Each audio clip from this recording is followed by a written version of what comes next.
In October 2022, the security team at Twitter hosted a Twitter Spaces event, which included Scammer Payback, Jim Browning, Deo, Pleasant Green, and Carl Rock. In my past life, I used to work in anti-piracy for the music and the movie industry, so that's where my kind of investigation skills come from, and my interest in the dark side of things like scams and like cybercrime and like cybersecurity. Terrific. And Jim? Hey, Jim Browning here. I, like some of the others here, go after scammers online. And I've been able to uncover a lot of information about scammers. I put this onto YouTube, including some of their CCTV footage, and you may or may not have seen some of that. But I also work with some of the guys that you see online here. So, yep, check out that YouTube channel if you get the time. Awesome. Thanks, everybody. Mateus, you want to kick us off? Yeah. We're going to be talking about scams today, about fighting scams, and trying to dig into that world a little bit and make it a little approachable for everybody. But I think one of the basic things where we want to start is, our first encounter with scams. I'll tell you my version of my first encounter. I was a teenager in Budapest, and we were walking around with the family, and this nice man approached us on the street and offered us to exchange, at the time, German money for Hungarian money at a great exchange rate. And, my mom was skeptical. My dad was thinking, this seems like a great idea. Why not? Yeah, wasn't the best idea ever. Didn't figure it out until we walked into a store. My dad actually looked at his wallet again. It's definitely a lot less money than he ever expected. And, honestly, that was my first time I encountered a scammer in real life. Now, I'm curious, where did you all first see a scam happen in your life? I say, Jim, you can go first. You're the OG, man. I'll go for it. So the first time I landed in India, when I got to the New Delhi airport, once you walk outside that airport, there's a bunch of people just waiting to target, fresh off the plane tourists. And I went with this dodgy this dodgy taxi driver, and he told me my hotel was closed and that, instead he'll take me to his friend's hotel. But I knew that was a lie because I'd booked my hotel in advance, and it was, it hadn't burnt down. It was still operating. So yeah, that was the first time when I encountered a scam, and these things kept happening to me in India as a foreigner in India. So that kind of gave me the inspiration to film these things and share them with other people so it doesn't happen to them. Yeah, that's cool, man. You have an interesting perspective for sure. I think for me, this is pierogi. Having worked in like enterprise security, I mean, we saw a lot of hacking and things like that happening, but I never really ran across any of the technical support scams or like the pop-ups and things like that. I didn't ever really have any family members that were scammed, but I just remember, I think which was unique to me specifically, just my brother-in-law was like, hey, look at these YouTube channels that they call these guys that are scamming people and stealing from them, and they're messing with them and all that. And that really kind of was my introduction into this. And I became so fascinated because here are these companies these scammers pretending to be big companies, and they're stealing so much money from people, and people are fighting back against it. So it really it made sense. It all kind of came together for me, just seeing people fighting back against them. So yeah, and I think for me, the first time I might have come across a scam was probably when I was in high school. Actually, I came across like a stock scam. I think one of my teachers invested in a stock that just completely was not really legit. But as far as like scam baiting goes, like I said, basically someone that I knew was being catfished online, and they were really adamant that they were having a relationship with this person. And it didn't matter what we told that person, that they were being catfished. They truly believed they were going to marry this person. And so that really opened up my eyes to the fact that this is a very, very rampant thing. And I wanted to figure out a way that I could fight back. And so once I heard the radio station say, hey, we've got some Canada Revenue Agency scammers. This is their phone number. Call them. Let us know how it goes. So I did. I called them up, and they raged at me, and I called the radio station back and told them, and then they were like, could we get you to do a call for us? And then they recorded it. And that was kind of like the catalyst of me going, hey, maybe I could actually keep calling these guys and put my silly voices and stuff that I do like to actual to good. Yeah, I think one thing I'll add really quickly is like it really does hit home when someone like in your family possibly is scammed or whatever too. After I started doing YouTube, I remember the grandma scam. And if some of y'all are not familiar with that, it's the one where somebody calls up your grandparents and they're like, hey, this is your grandson or granddaughter. Something's happened. I've been in a car wreck or whatever. You need to go get money out. And my grandma is the sweetest lady. And this wasn't a text scam. This was just, hey, you need to go and get money out of your bank account to pay for, lawyer fees and things like that. So, there's scammers everywhere. And that's the point, is they're trying to find ways to get to our elderly, to get to vulnerable people and steal money really quickly. So we got to protect them, guys. Yeah, and that was exactly the same start for me as well, because I would have relatives who it was originally always Microsoft calling people, but obviously these days you'll get all sorts of companies. Amazon seems to be the biggest one to date, but I was exactly the same. I was thinking, I get all these calls, my relatives are getting the calls, maybe there's something I can do to help stop that. So that for me is where it all started as well. Hey, I had an echo. Ben, go for it. I'm here. I'm sorry for being late, but I'm glad to be here with some of my favorite people. We're talking about our first scam encounter. Is that right? That's correct. Yeah, the first time we encountered a scam in the real world. Not necessarily what we're fighting against yet, but first time we actually got into it. Yeah, well, I mean, that's how I got started. Is that I nearly fell for a scam. I was trying to sell my old camera on a classified website, and I got a message from someone who wanted to pay me for it, and then they gave me the address. They wanted me to ship it to Nigeria.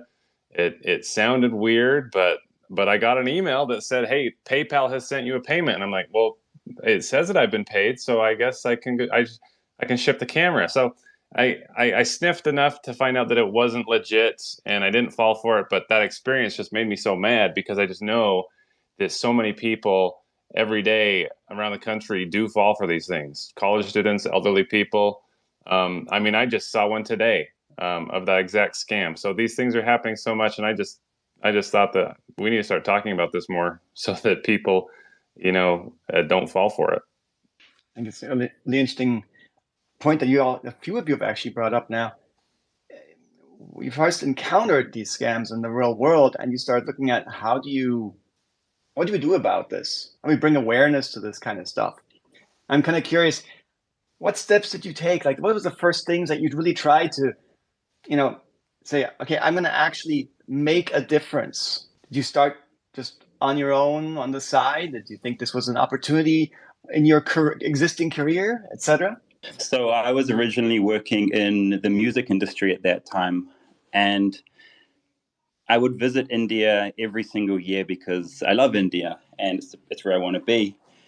But every year I come across these scams on the street. So one year before I went to India for my yearly holiday, I just went and brought a GoPro camera, and I just said, I'm going to film all these scams that happened to me on this trip, and I'm going to upload them onto YouTube just to help people avoid them, help other foreigners really enjoy their time in India and love their time in India. And that's exactly what I did, and that's how I started. And the views started coming in pretty quickly. And that's when I realized, this could be a career, helping people avoid scams. Yeah, when I started making YouTube videos, I kind of just wanted to, make. I wanted to make people aware. Like I never thought that more than a couple people other than my friends would ever watch my videos. But I realized how prevalent these scams are, and it's just opened my eyes to see how many different types of scams. There new ones are popping up every day, and so I think that a lot of us, really love making content and being creative, but in the end, we really we want to spread awareness about these types of things. And I've said it before that, you know, if we could put ourselves out of a job, that would be a good goal for us, because we want there to be no more scammers or no more people falling for scams. That, you know, we got to go find some other type of content to make. But until that happens, we need to be talking about this more and more. So that's our goal, is to just get people aware. And I think all of us, you know, get emails daily saying, my mom almost fell for this, but then I shared a video of yours, or I got this fake check, but I remember a video of yours that I saw, and we didn't fall for it. And so those, I mean, that's a payday for us when we get those types of emails, knowing that we're not only entertaining people, but we're making a difference. So that's why I keep going. I'm going to add something to that. I naively, sorry, go on. Oh, just real quick. I naively thought originally. What? Go on, Matthias. Go on. Oh, I'm sorry. I think we have a delay in the audio somewhere. Sorry about that. Just right now we have Security Awareness Month, right? And we were talking about this with a program the other day, that realistically we need more awareness of scams and the things that people are doing.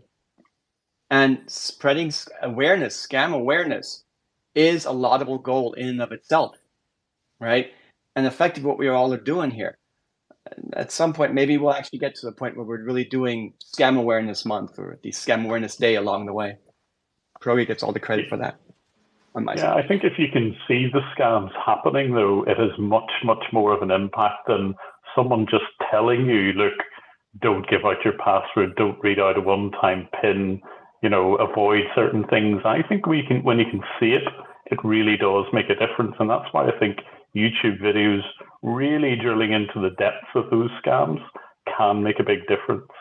Yeah, I was thinking when I got started, I always thought to myself, you know, there's audible listeners, there's visual listeners, learners, and there's people that learn differently.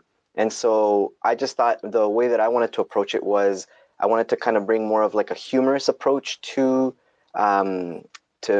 educating people, like teaching people, making them remember something, giving them something that they could kind of digest and kind of take steps in order to protect themselves and protect their loved ones. And I kind of have this philosophy of like each one teach one. If you just pay it forward, you know, just tell someone about it, then, you know, that person could pay it forward as well. And it's all about paying it forward. And so, you know, if people learn differently, I'm like, okay, I'm going to try, you know, I've made ASMR videos with regards to the scam stuff, because I know that audience probably needs to learn about scams as well. You know what I mean? In case they're not out there. So I just kind of like think of like a bunch of different ways to kind of share information with people. Yeah, one last thing I'll add to it, just you know, as the years have gone on for Scammer Payback specifically, we want to reach a mass audience and a broader audience as much as possible. But I also talk about collaboration, and one of my goals is collaboration across state, local government, federal government, and even, you know, private banking and enterprise and things like that.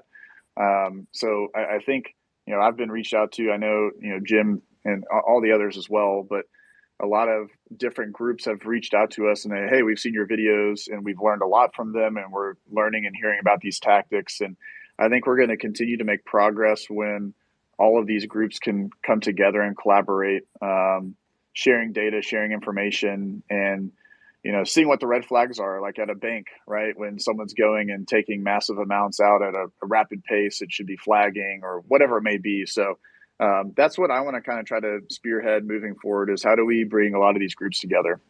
On the other side, yes, we will get people opportunity to ask questions along the way. This isn't going to be us just chatting at each other the whole time. We want to make sure that we get some, you know, everybody involved in a bit. So if you have questions, do request the speaking role and spaces. Put something in the thread, and we'll try and go through people and get some questions in there. But let's start with something topical right now, and that's really relevant to everybody. You all have certain types of scammers that you encounter a lot, but what do you see as the most common targets that scammers go after? Is anybody safe at this point? I think no is the short answer, and yeah, I mean we've had plenty of people who, if you look at the scammers, they will typically operate during the European or Australian or US daytime, and that I think is quite deliberate. They will target older people, and it's sad to see, but unfortunately, it seems to be predominantly people who are over 65. That's not to say younger people can't and don't get scammed, but the majority of the victims sadly seem to be over 65. Yeah, I see a lot of immigrants, people who should know better but don't, who aren't familiar with tax law. So when they get a call from the Social Security Administration, they think, okay, this must be legit. So that happens a lot. I see a lot of college students, a lot of people trying to sell something online. But really, no one is is safe at this point. To answer your question, I think one of the downsides of our job is that we get to hear some pretty devastating stories, and we all see the numbers that come from the FBI every year of how many dollars were lost to fraud. But most of the time, you don't hear the stories behind those numbers. You don't hear the people, and a lot of us, I think, on this call have spoken to victims who have lost and been broken by these scammers. And I've talked to people that you would have never guessed would have fallen for these things. I've talked to grown men crying on the phone who, a really bright guy who just got married within a couple of weeks, and he was asking me what to say to his new fiance about losing $40,000. So it's just I'm just shocked at you just have to be distracted. You just have to be in the wrong frame of mind to fall for these things, and they're just changing so much that everybody has to be on their toes. We see in our comments like, oh, who would fall for these types of things? But man, it's more people than you would think. Yeah, and like Jim said, it's primarily elderly people, but the smarter these scammers get, they just innovate these new scams. And so one that I heard of that was targeting young people, it was targeting college students, well, foreign college students. So say Indians living or studying in Australia. Scammers would somehow get these lists of Indian students in Australia and then call up these young students and say, we are the Australian immigration, and you need to pay us this amount of money because you're in violation of some visa rule. So this young student is freaking out because the last problem you want is a problem with immigration while you're studying in whatever country you're in. So yeah, if they can get good data, they can scam anybody and scare the hell out of them. Yeah, I was gonna say something that kind of I learned recently. I would say over the last year and a half, and that is especially in the States, Canada, we don't really have that problem, and I'm like crossing my fingers that it never really happens here. But you guys in the States have like massive data brokers and information that's just so easily and readily available for anybody to really find. And I think that opens up a can of worms for a bunch of different scams. Like there's a scam like the escort scam where they tell you that you went you stood up one of the John's girls, and so now you owe $3,000. And then they have your name, they have your address, they have your relatives' information, and they tell you their names. They tell you they're going to come after them. Like it's extortion to like a whole other level. And so I don't necessarily think it's just the elderly. I think it just depends on the scam. But people are getting scammed all the time with crypto on Instagram. Just different platforms. It doesn't matter the age really, and I think that it's just it's like bringing awareness as much as we possibly can to all of these, different types of like scams, shining a light and one on that I how these scams be work, talking about more why is- they're doing it the way that they're doing it, and how we can kind of get ahead of them because they are continuously changing the way they do it. Yeah, Deo's absolutely right. There's so many different types of scams, and one that I need to be talking about more is there's this sextortion scam that's really devastating. Old people aren't going to fall for this one, but it's typically young men who fall for this, and it's where you meet someone on a dating site or you're randomly contacted on WhatsApp, and then they start sending you nudes of themselves, and I'm using air quotes for those of you listening, and because they'll just find random pictures and they'll send it to you and say, hey, now your turn, send me one of you, and then they will use that as blackmail, and they'll say, now you got to pay me $2,000 or I send this picture to everybody in your friends list. And we've seen young men take their lives because they just don't know how they could face the reality that those photos will get leaked to their family and friends. And I put out a video on that, and I was just shocked. I mean, when you go and read the comments on that video and learn how common that is, and some of the emails that I've gotten, like that is so common today, and so there's a scam for everyone out there, and so we just need to be talking about all the different kinds of them, because they can really hurt. Yeah. So you know what? We have a couple of people who want to ask a question. So I'm going to ask. Let's see here. I'm going to ask Rachel to join us and see what they want to ask for.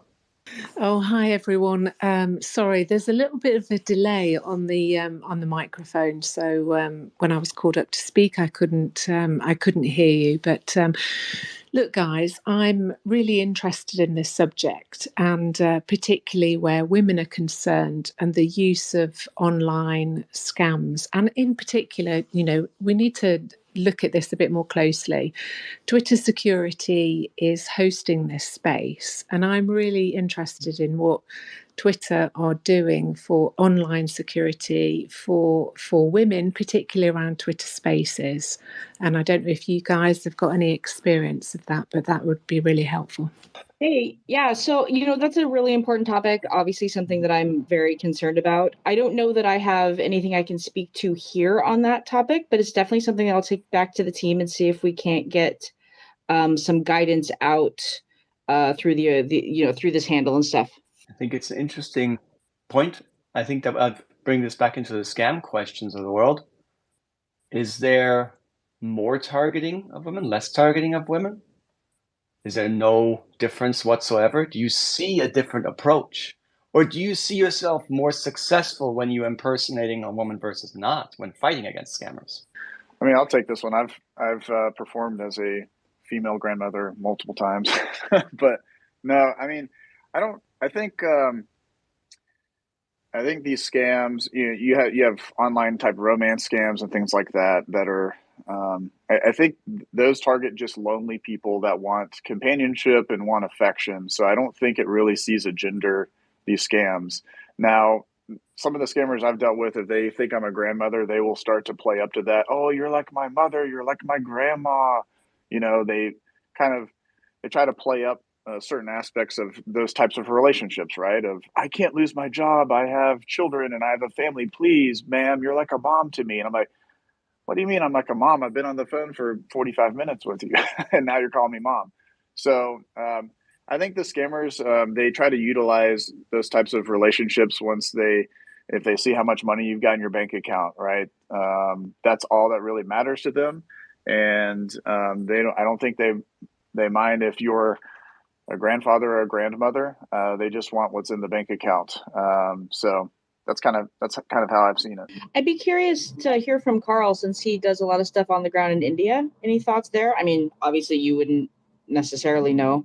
When it comes to scam calls, I've got a friend called CJ Scams, and she's a female scambaiter. I wish she was here.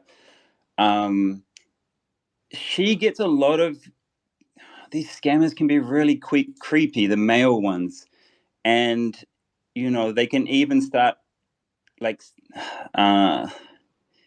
saying really creepy things like "give me a kiss," and it can go like that for women on these scam calls as well. It's just, I can't speak for her properly, but from listening to her calls, there's some really creepy scammers out there, like sexually harassing women on these calls as well. If you want to invite her into this conversation, dear friend, we'll add her in. I'll see it on Twitter right now. Give me a sec. No worries. All right, let's get another person in here. I'm going to invite over Steve. I saw Steve on here earlier already. Steve, are you getting connected now? We'll see. There you go. Steve, you are a speaker. What's your question? One question. When you're scammed out of crypto, is it possible to get it back? I think Pierogi had some success with that in a video. Maybe you can talk a little bit about that. That's probably one of the most common questions I get. And it's tough because we were luckily on the scammer's computer watching them try to transfer money out of a Coinbase account. So we were able to essentially take that over and get back to the victim. And the money had not, or the money had been transferred into Ethereum, and it had just not been sent to another wallet. So we were very lucky to stop that in progress. We are not, this is more of a warning to everybody. If you follow any of our socials, you're going to get bombarded with people pretending to be us, using our profile pictures, using our names, our likeness, saying that they are on our team, and that they will get your crypto back. There's just really not a good way to get your money back. That's why a lot of these scammers utilize this as a money laundering mechanism. I wish there was an easier way, but the money moves so fast. And again, my promise is that we don't all have teams here that will be messaging you all on every social platform saying, hey, give us money and we'll get your crypto back. So I hate to deliver that news, but it's just the reality of the situation. Yeah, so what about if I had his address and his seed phrase for his account? Would that help, or? I mean, you can always try to go to your government officials and things like that, but as far as maybe somebody else has a better answer. But so I've actually employed a couple of scammers to try and help me get the money back. So I've also lost money to them rather stupidly. I've actually chatted with someone who was trying to get their crypto back, and they were based out of Israel.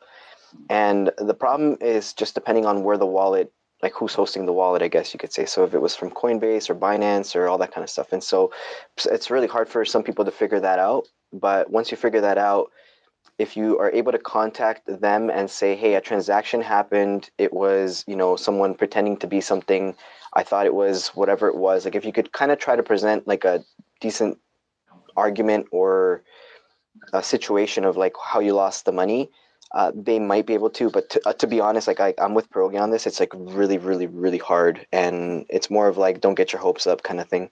Could I just give you like maybe a little small backstory? I became disabled last year and I got quite a good payoff from work. So I decided to invest a little bit. I think it was about 11k in total. And stupidly gave someone my seed phrase, and obviously the whole lot's gone. So that's kind of why I was asking, because all these scammers are saying, yeah, we can get your money back, no problem. But all they've done is take extra money. So, yeah. Tough Fortunately, situation. that's quite a common one. I've never been able to find someone who's really been able to get people's crypto back, and I would be very dubious of anyone who promises they can. Sorry, that's not probably what you want to hear, but that's my own experience. Yeah, I kind of knew that was going to be the answer, to be honest. But I was hoping that it was possible because my wife doesn't even know about it yet. So yeah, we're really in the wild west of cryptocurrency, and so there's not a whole lot of solutions. I've learned my lesson now. Yeah. Do you mind if I ask you a question actually about that? Absolutely, yeah. What was it about crypto that made you want to invest in it in the first place? I'm just really curious as to like, there's your traditional type of vehicles that people like to invest in. So I'm just wondering what made you go, you know what? Yeah, crypto is something that I want to try out.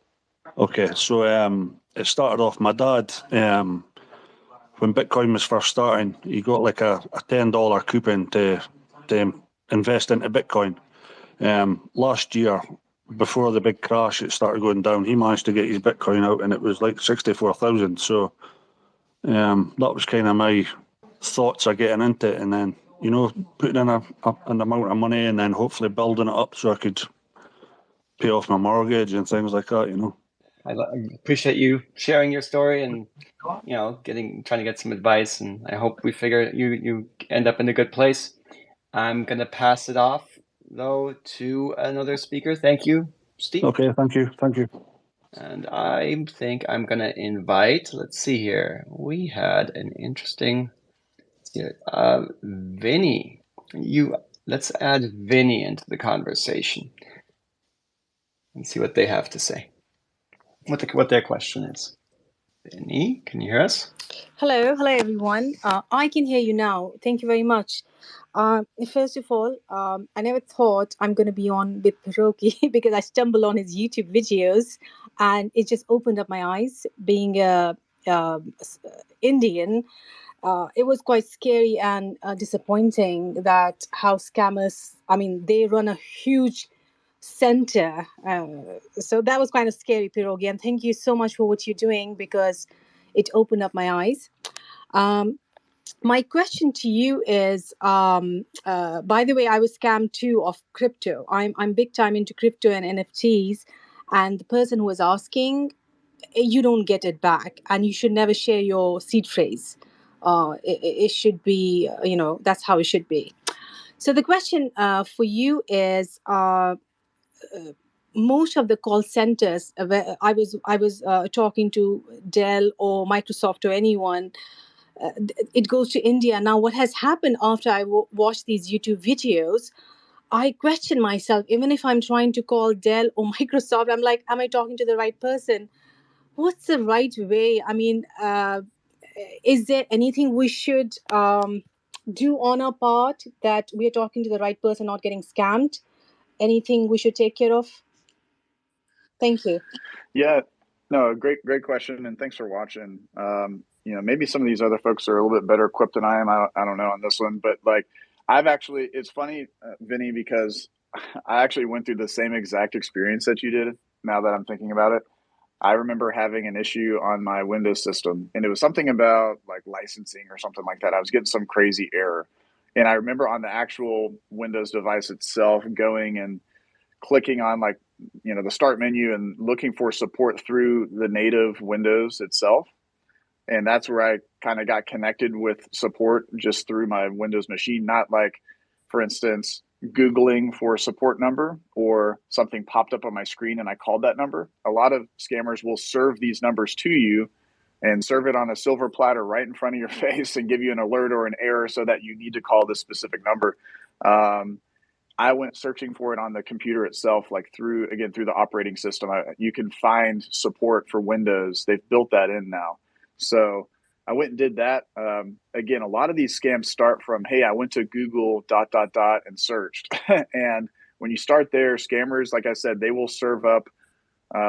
They'll pay for ads. They do SEO. They do a number of different things to get right in front of you at that moment of time. So whether you're searching for QuickBooks help, Microsoft support, Amazon, I mean, goodness, Jim Browning had access to a fake YouTube scam call center. So I mean, they'll figure out some way. Again, a lot of times these types of companies will not try to be connecting to your computer via remote desktop, like AnyDesk, TeamViewer. You see all the different tools. So you just have to be really curious and know your intuition of like something maybe seems off here. So again, like I said, to protect yourself, one, don't go searching for the number through the internet. Use the native tools that you have. Use Windows, go to that start menu, go looking for support through there. Don't search the internet for it. Because once you get out to I think Pleasant said the wild, wild west, once you get out there, who knows what's going to be served to you. So, but there are some really good, incredible workers at these technology companies. I spoke with one from Microsoft. She's in South India. And I tried to speak Hindi to her, and she was like, I don't know what you're saying. We speak different language, but we love India and the Indian culture. So I know that's a long answer, but. No, thank you. Thank you very much, Pierogi. Keep doing the great work. And I was very impressed because I don't speak as much Hindi, but I was very impressed how you have picked up on their language. So thank you very much. Thanks, Matthias, and over to you. Cheers. Thank you. Thank you, Vinny. I'm going to ask a question that actually came in via a tweet from Sophia Engvall. Question, what tips have you got for people who might want to try scam baiting? Here in Sweden, we have a lot of news about old people losing all their savings right now. I can have a go at that one. There's actually a little bit of advice online. So if you look at scammer.info, there is a well-answered question there about how do I become a scambaiter. And honestly, you don't need a lot of technical knowledge. All you need to be able to do is keep the scammer occupied. But if you really want to drill that little bit deeper, have a look at scammer.info, because it describes that, for example, if you want to let a scammer onto your computer, how you set that up to safeguard yourself. But the kind of golden rule is, if you're going to engage with a scammer, whether it's on the phone or on your computer, make sure that you don't use your own personal information. That kind of stands to reason, but if you want to drill into how exactly you safeguard yourself, have a look at some of the tips on scammer.info. There's maybe others here who are well versed in this as well, maybe can add to this as well. Yeah, I just released a video on this very topic tonight, like a small masterclass, basically. And so the key is to keep them on the phone so they don't realize that you're trolling them or wasting their time. You have to sound natural. You have to listen to their script, ask them questions like, oh, why do I have to do this? How do I do this? What was that website address again? Blah, blah, blah. And just play dumb and make them feel like you're a real victim. You have to be in that mindset to, waste as much of their time as possible if that's what you want to do. If I could add something just with like what not to do, because when I got started, I did what you're not supposed to do. So I actually was calling them from my real number and like trying to like waste their time. Like a good like 6-7 months went by before I was in a YouTube chat and someone was like, oh yeah, we use this program. And I was like, what? I was like, really? So I had no idea. So my suggestion is basically, like the scammer, create a fake persona and like It's always handy to use a VPN. VoIP, Just the other day, voice over internet phone, so that you can protect yourself and not expose yourself to them in that sense. Yeah, of course, they do try to suss out when people are trolling them. So having all of the information to hand, like even fake credit card numbers, fake addresses, something you can rattle off really naturally will help you to be more convincing. And like I say, the longer you can keep them on the phone, the better. Then they're not scamming your parents and grandparents. But yeah, have all that information to hand. And you're right, they'll never use real phone numbers. There's plenty of tools online again.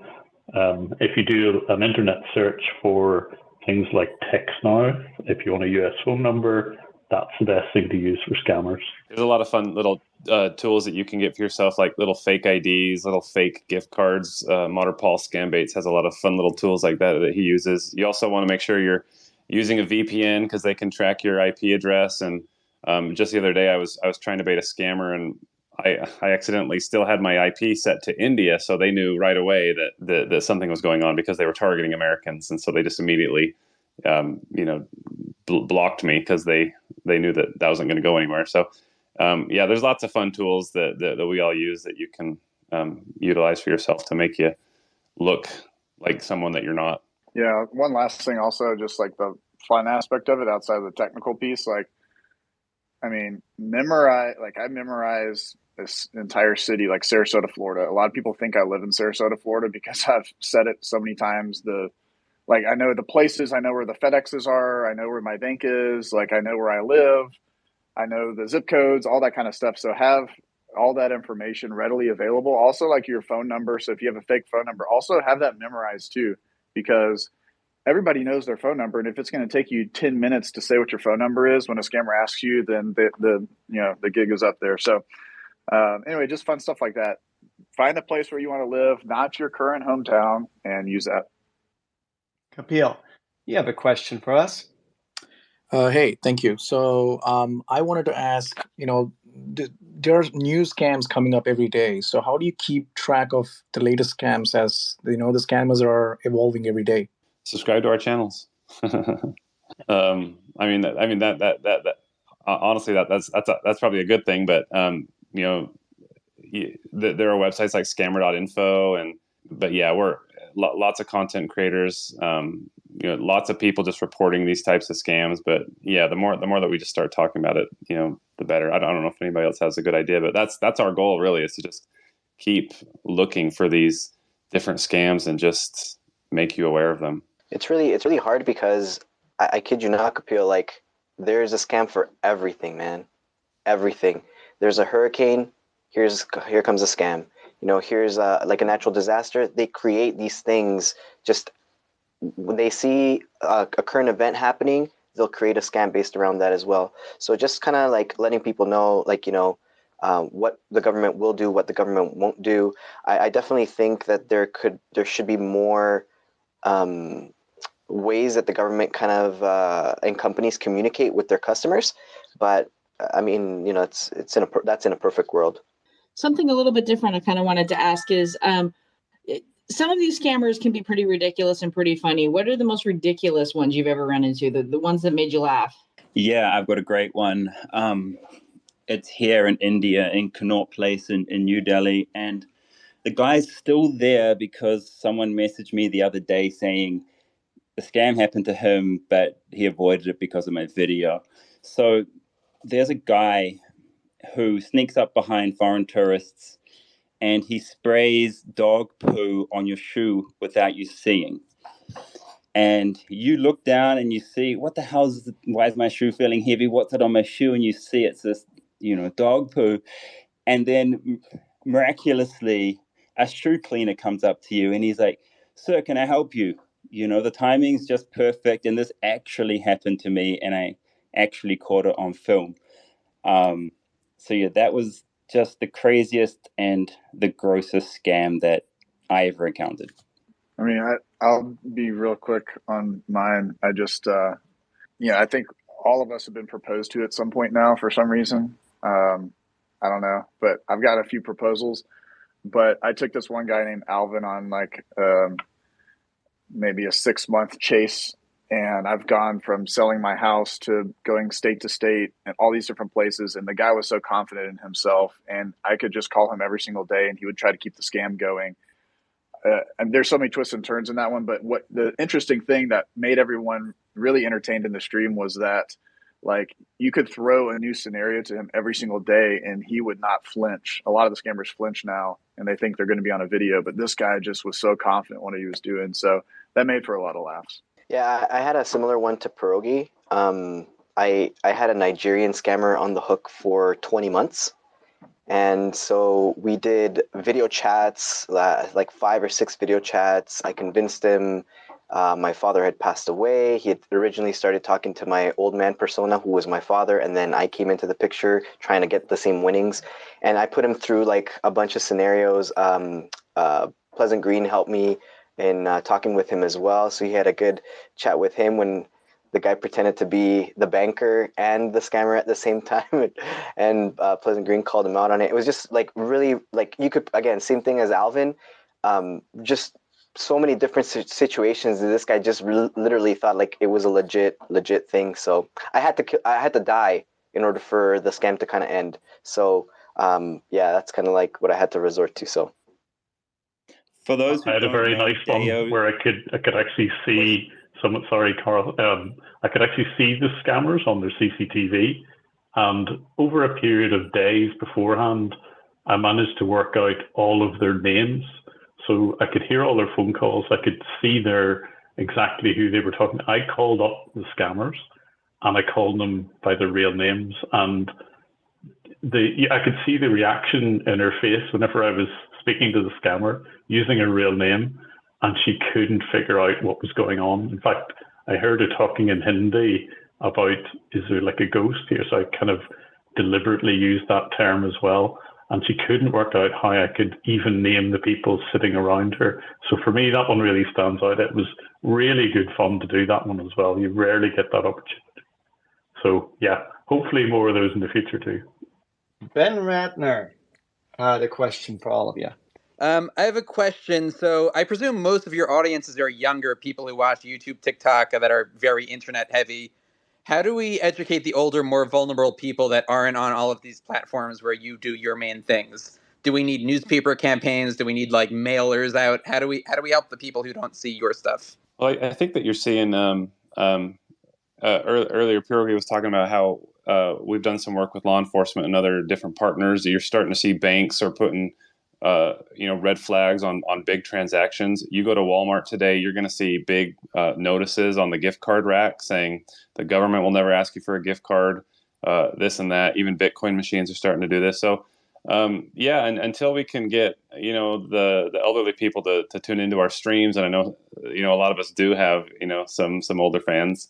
I think that working with our partners to get these kind of checks and stops in place to catch these red flags, I think is a step in the right direction. So I'm happy every time I go to a gas station and I see these notices, and I can only expect that they're doing something, but we still have a lot of work to do for sure. Just very quickly, I mean, I'm personally reaching out to other types of media. So I'm working with authors, so people who read newspaper articles. I'm working with the BBC here in the UK on something called Scam Interceptors. So they kind of do something very similar to what I normally do, except it's on daytime TV, which is more likely to be watched by older people.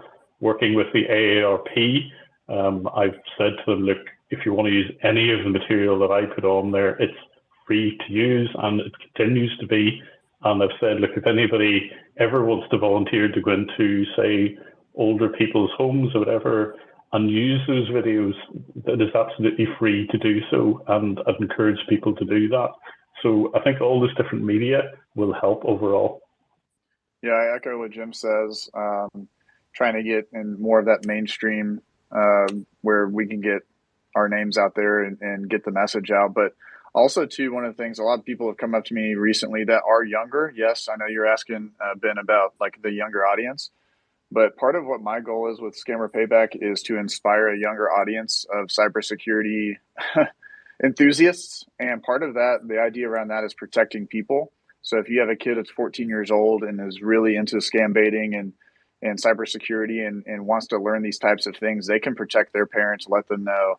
And it's having other people out there that knows about this information. We get a lot of emails too, where it's like, hey, I watch your channel and I make sure my mother who's, at the nursing home, she watches your channel and understands what not to do and things like that. So I think it's teaching other people and taking that knowledge and using that to be impactful in other people's lives. So really excited about that. Yeah, I was at my my grandmother has she lives in an assisted living home, and I was invited to go and actually kind of tell my story and what I do and kind of present on some of these best practices. And so I would love to see groups like that, churches and nursing homes, be doing more of these types of things. Like let's start talking about this more, where these vulnerable populations are. A lot of what you all do is complicated, international, involves sort of companies, all those kind of things. How do you all stay legal and in, at least the gray area and not cross the line in the way? I think you stay legal because you only show. No, go ahead, Dale. Yeah, I was just gonna say I try my best to not even be near the line, if that makes sense. I think I look at my personal life like I have a family. I'm in a very multicultural city, and so I try my best to cause them harm without doing something that I would feel could be considered illegal, if that makes sense, right? I think the biggest pushback that I get, because I do accents, so I think the biggest pushback that I get is people sometimes might say to me oh, you're a racist or something along those lines, right? But the joke is not the accent. The joke is the character who just so happens to have an accent. And like Pleasant Green was saying, there are a lot of immigrants who do get scammed. And so I'm trying to show people that doesn't matter how you sound or where you're from, scammers will try to take your money. And so for me, in that sense, I just do try to stay away from anything that could be perceived as illegal. I'll just say that, to kind of what Deo was saying, our goal is to try to stop as many scams as possible. When this question comes up, the heart of what we do at SP and all the Scambaiters, I'm sure, is to protect victims and innocent people from scams. So sometimes when you have, I call it a negative force, you have to have a positive opposite force of that to fight back. And that's what we're doing. And a lot of people are happy that we're fighting back. So, that's my answer. And I'll pass it to Jim. Yeah, I mean, for me, I I obviously tread a fine line when it comes to this, and it is difficult for, let's say, the authorities to do exactly what we do because I certainly go further than they normally would. But what I do to protect myself from all of this is to say that I record exactly what happens prior to everything that you see. And the scammers are literally trying to scam me. They deliberately get access to my computer to steal money from me. And if they ever have a complaint, and it's really only the scammers who could ever have a complaint, I can always point back to, well, this is what happened. And, although that's maybe not a great defense, at least I can say, well, this is how it unfolded, and you can make up your own mind. There are limits to what I do, and I work with the police and so on to try and actually stamp out these scammers. And in some ways, I wouldn't encourage people to do exactly what I do, just in case they go too far. But I try not to overdo things. I get enough information to identify who the scammer is and probably their victims, and that's it. I don't go any further. So I hope that answers the question. I think it's an interesting thing because you all have figured out where your line is. We had a question earlier about starting to get into scam baiting. That's probably a dangerous thing to assume you know where the line is for you and your connections into various organizations that are there to keep the laws and then make sure things are legal. So it's probably really important if somebody is thinking about starting to get into scam baiting to be very, very, very careful about being very conservative about where they draw that line for themselves, right? We got Amber on as a speaker. So Amber, you had a question. Yes, hi. Can you hear me okay? We can hear you. Okay, perfect. I want to kind of go back to the crypto thing a bit. So I had an incident where my boyfriend's dad was trying to gift him some crypto. And when he was doing it, I think he was trying to gift him like $100, but the app was trying to charge him a fee of $600. Now, I don't know what kind of wallet he uses. I know he was with Coinbase. Now, I don't know if there's like any like scam wallets out there, if that makes sense. If anybody could like help I said, this is the shine Wild a light West. on that. Yeah, like I said, this is the Wild West with crypto. There's, I wish I knew more. A lot of the times what I have seen is that a lot of people are spinning up copycat websites. So a lot of NFT projects will, they'll have a website or they'll have a Discord, but then the scammers will basically clone that website and clone that Discord, and you wouldn't know the difference unless you really, looked at the code of the site. I've seen that happen. As far as like a wallet, I have yet to see that, but it would not surprise me in the least if there was, some other kind of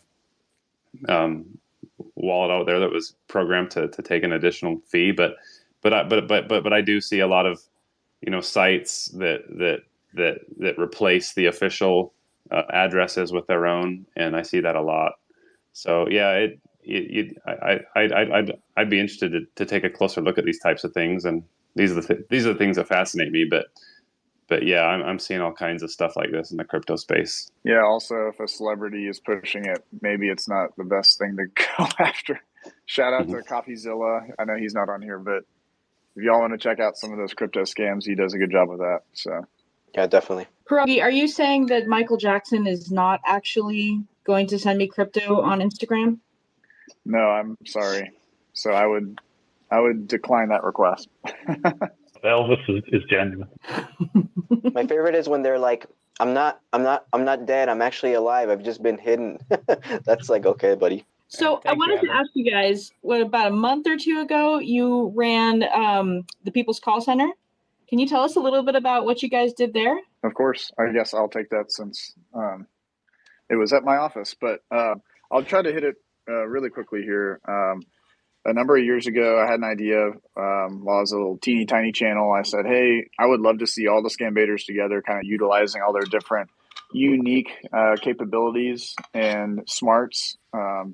And we would all be under the same roof, like all with the same goal, trying to go after the scammers. And I had no idea that it actually come to fruition, but it happened.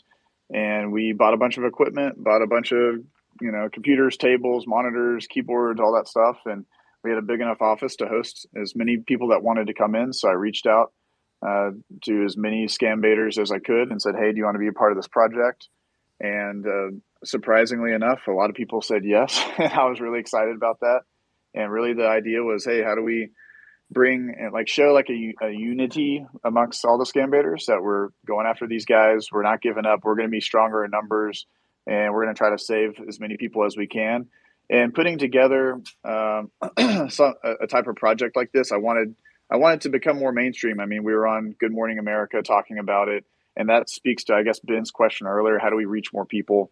So creating events like these hopefully gets more eyes and different eyes on it, so that people are more aware of it. And we're able to have a good time also doing the whole thing. So we were all brought together, a lot of camaraderie, a lot of laughs, and a lot of scammers.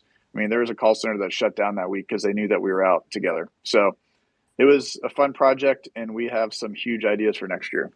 That is fantastic. I'm excited to see it. It was so enjoyable as well. And honestly, I'm hoping it will be a regular thing. Pierogi is such a brilliant host for it as well. So thanks for putting it together, man.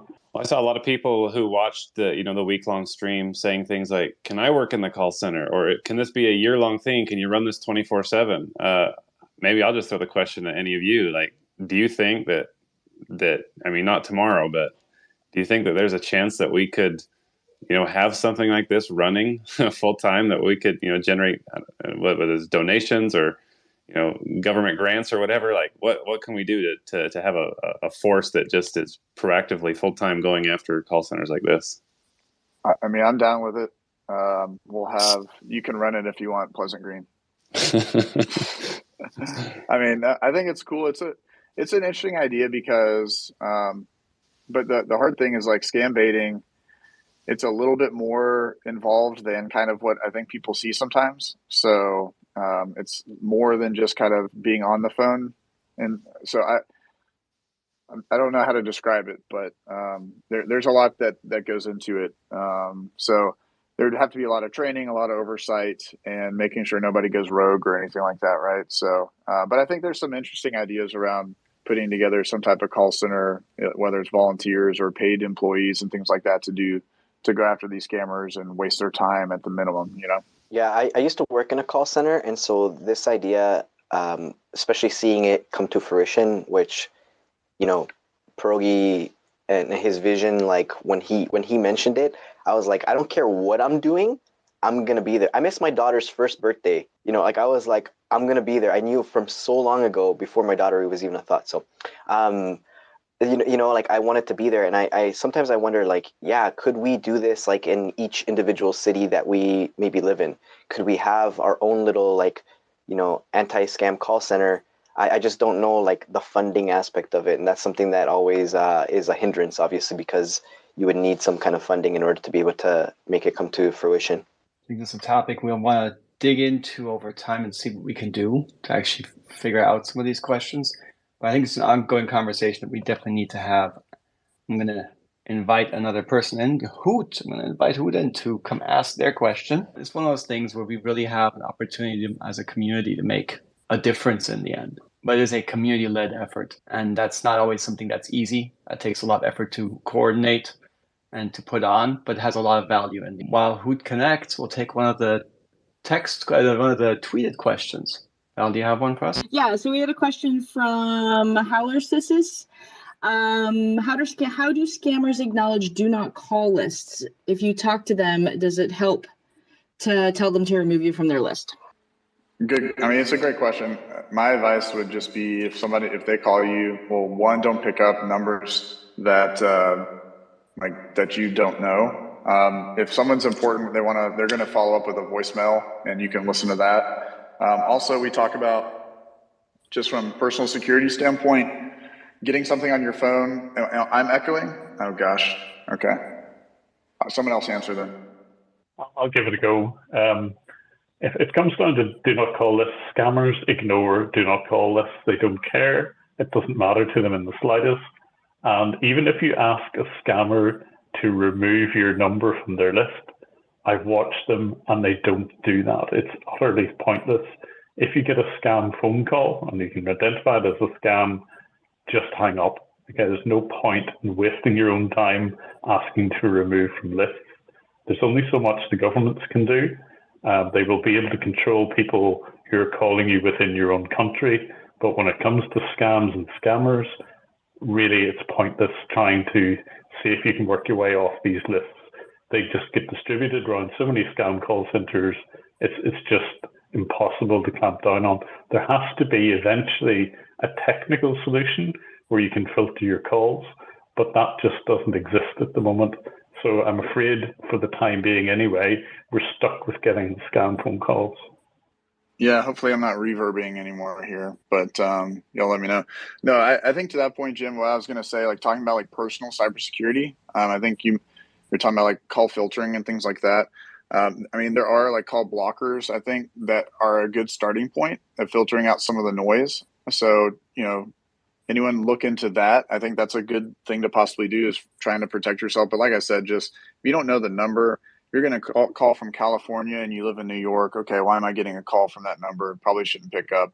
Also, too, the scammers are hitting people via text message, via email as well. So you got to be cognizant of that and be aware. It's not just even phone calls anymore. They're finding new and creative ways. And that kind of goes back to the conversation earlier that these guys are always, morphing how they do these scams. And email seems to be pretty successful for them recently. Jerome, what's your question? Hey guys, thanks for letting me in. Well, to begin with, I'm a huge Pierogi fan, Jim Browning fan, and a Pleasant Green fan. And namaste to Carl Rock. My grandparents live in Delhi. So in a way, I am able to see Delhi. A little background of me. I moved to Canada around 6 years ago. I used to live in India. Well, I just have a couple of things that I wanted to share. The first one being that I shifted here in Canada with my family 6 years ago.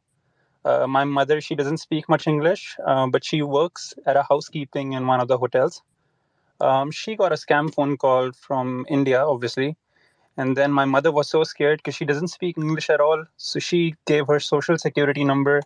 And then she was about to give her bank account number. And my elder brother just called her at the right time.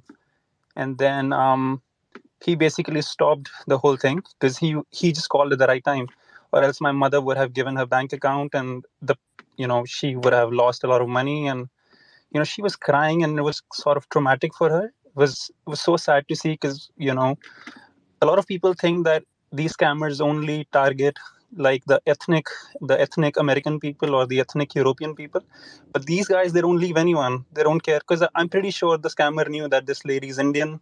She doesn't speak much English.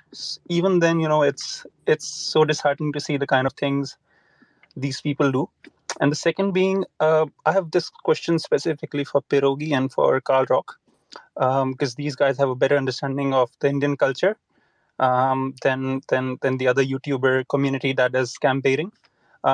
What me being an Indian who moved here 6 years ago, I'm a hard worker. I work at a regular job, pay all of my taxes, and there are a majority of guys like me who exactly do the same thing. Contribute to the economy, to wherever we move, and in general, we are very peace-loving people. How someone like me can contribute in changing the image? Because when I talk to people about it, they sort of have an image of Indian people that we guys are scammers. I mean, we are not. We are just regular people like you, like most people are. So what is it that someone average like me can do to change this perception? And Pierogi, thank you. I'm a huge fan of you. So special shout out to you. Thanks. Thanks, man. Hey, thank you so much. Namaste. Yeah, that's a really good question, because I think you would have seen firsthand that these scam call centers are ruining Indians' reputations around the world. Just normal people's reputations are being ruined. And my mum works in a bank, and this is a really sad story. So she has an Indian colleague at that bank, and sometimes when locals call the bank, they won't talk to her Indian colleague on the phone because of his accent, because they've had scam calls from India before. And it's just like horrible. It's shocking. And they asked to speak to someone else. And this is happening in a lot of call centers. This is not just where my mum works. I've heard this story a lot from Indians themselves. So it's really sad. I don't think there's anything you can do, man. You just got to be yourself and just teach people about Indian culture. Just be inclusive and just be yourself, man. Everyone loves Indians, and someone has to stop these call centers calling from India, basically. Yeah, no, I mean, Carl said it beautifully, and thanks for being a fan of us, man, and watching the content. Something I always try to state is how much I love the Indian culture. And there's a video that Carl just put out. It's I'm not saying to watch it because I'm talking on it, but he interviewed me, and I got to share with him like how much of an impact his videos have had on my life. And the Indian culture, the Indian people, like all the people that scam bait, that is like the number one thing. Like, we respect the culture, we respect the country, we respect the people, and like what India stands for. And there are a lot of Indian viewers in our fan base that they're tired of seeing some of these scams popping up, no pun intended, but they're happy that we're going after these scammers.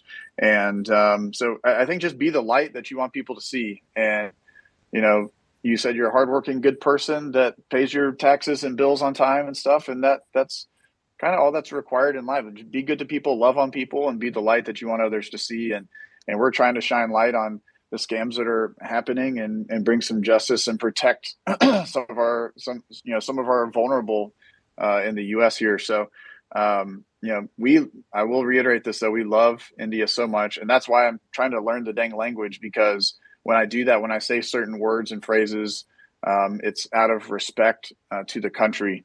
So everyone go check out Carl's videos too.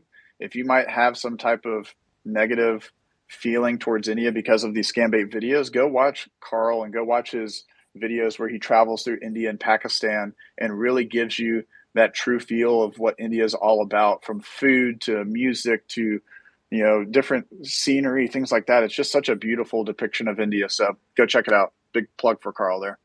Thank you, Pro. Love you, Carl. You're my brother, man. Love you, man. Yeah, India is mind blowing, and it changes everybody who comes here. I love it. That's why I live here. And Pierogi, I was just gonna say, when are you coming to India? I don't know if you got 1,000 likes on that video yet. Did you? You got to get 1,000 likes at least. 500. We're gonna get 1,000. All right, you got to get 1,000 likes first. So we have a bet going. He said, "When am I going to come to India? First, I have to change my hair color, and then you got to get 1,000 likes." So I'll do it. Carl, you better post a link to that video. Hey, yeah. Sorry, do you mind if I interject, just because he's Canadian and I'm Canadian and I'm based out of Canada? So I just wanted to kind of like give him some information with regards to his mom sharing her SIN number.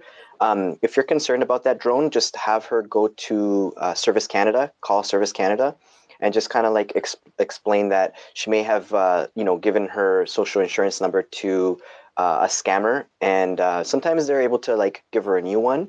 Or a temporary one, so just look out for that.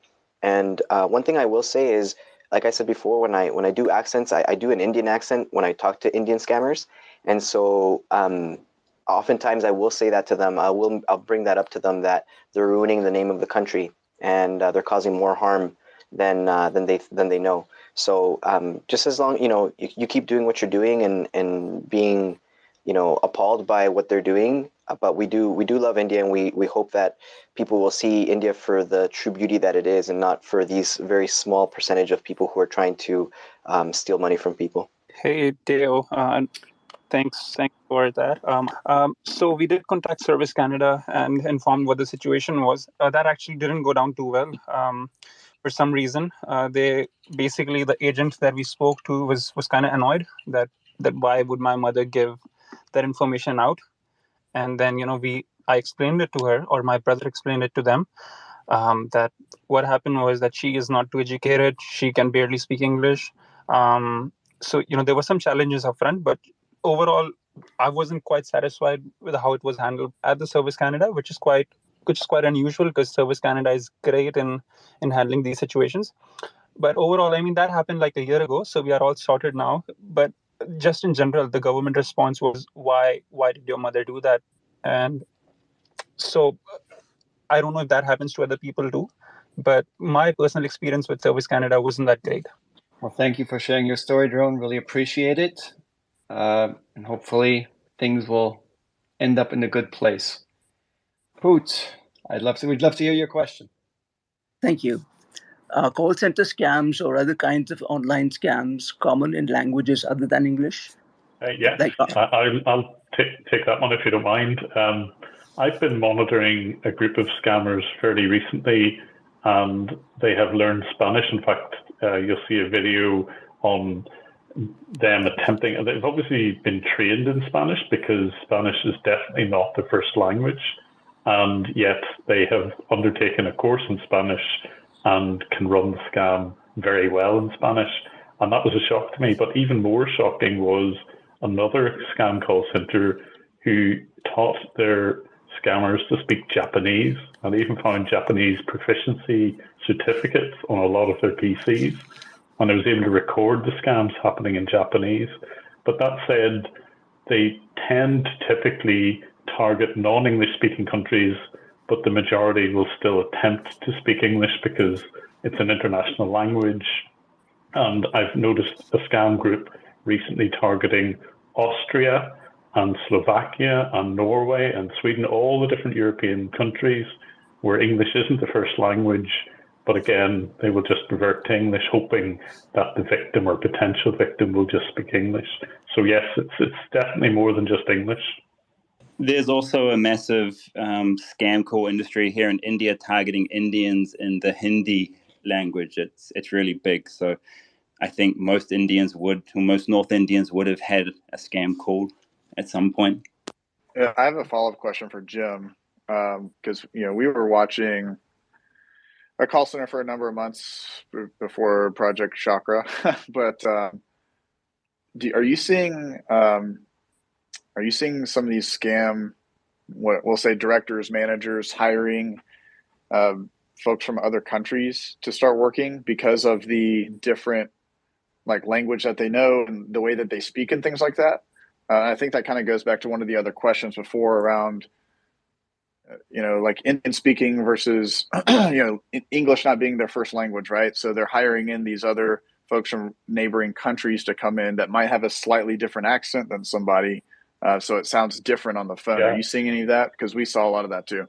Yes, potentially.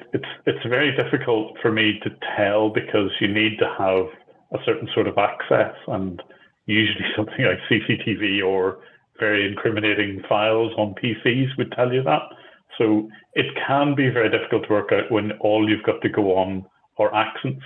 But I've got to say, although that I recorded some of the Spanish scams and the Spanish didn't sound very good, that was only from the openers, so the people who would start the call.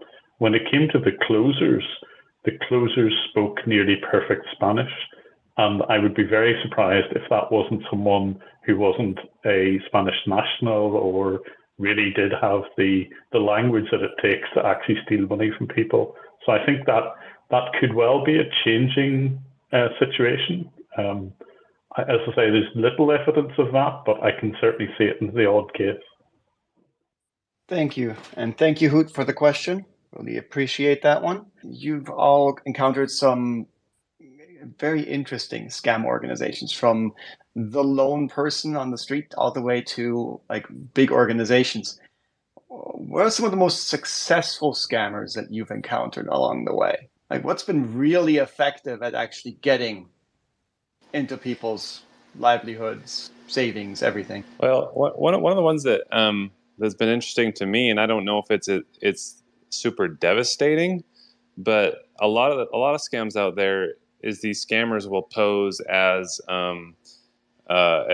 employees of Amazon or Microsoft, where they do a service for you, and they'll charge you for it, and you'll never know that you've been scammed. So, for example, if you were to Google, how do I activate my Alexa, these scammers will run ads.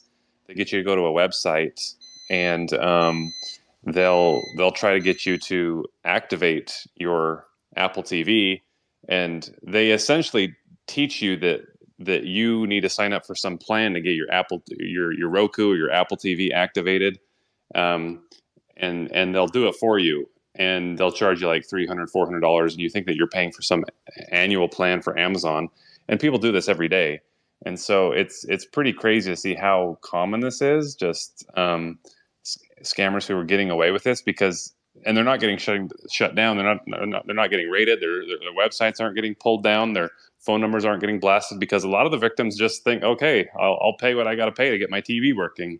So these scammers are actually just basically doing a service for you that you could do for free, but they're convincing you that you need their help to do it, and they're going to charge you $300-$400 a pop. So it's pretty crazy to see what they're doing and how easily they're getting away with it. And if they're going undetected and they're doing this 10 times a day, they're making a couple $1,000 a day and doing pretty well for themselves. So that's pretty clever to me. I personally, I just think the scammers who play the long game are the most dangerous. The ones that, they situations come up and they just kind of like don't bat an eye. I think those are the most dangerous. They kind of are patient. The ones that can obviously speak really good English as well and have Americanized their English quite well can be very dangerous as well. So I think that's basically most of what I've seen with the ones that are successful. I always talk about don't break kayfabe, meaning don't break character, and some of these scammers are very good at not breaking character as well. Speaking of characters, I noticed in the chat we've got Hoax Hotel here as well. I hope I'm not kind of being a bit presumptuous, but he is another brilliant scam baiter, and I don't know if he would like to chat or join the chat as well. I hope. If he does, I'd be glad to let him in. I'll hit the invite button. No pressure, not required, but feel free. If it doesn't work, if my invite button didn't work, you can always request, and I'll gladly let you in. I will say really quickly, just while you're working on that, the most successful one I've seen a lot recently, I think the pendulum swings a number of different ways, but I've seen the technical support kind of pop-up scam have a bit of a resurgence.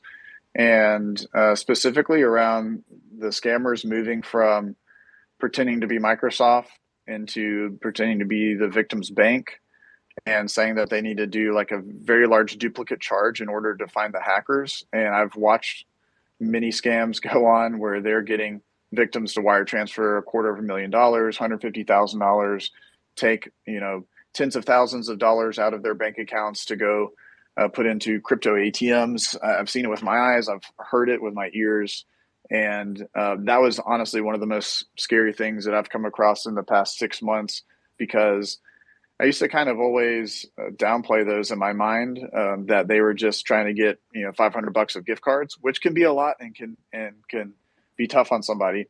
But to really see these scammers coordinate with each other to take everything out of somebody's life savings based off of a little itty bitty pop up on their computer has been pretty crazy to me. So I've seen that as a huge success, where a call center with, let's just say 30 people in it, was able to take millions of dollars per month.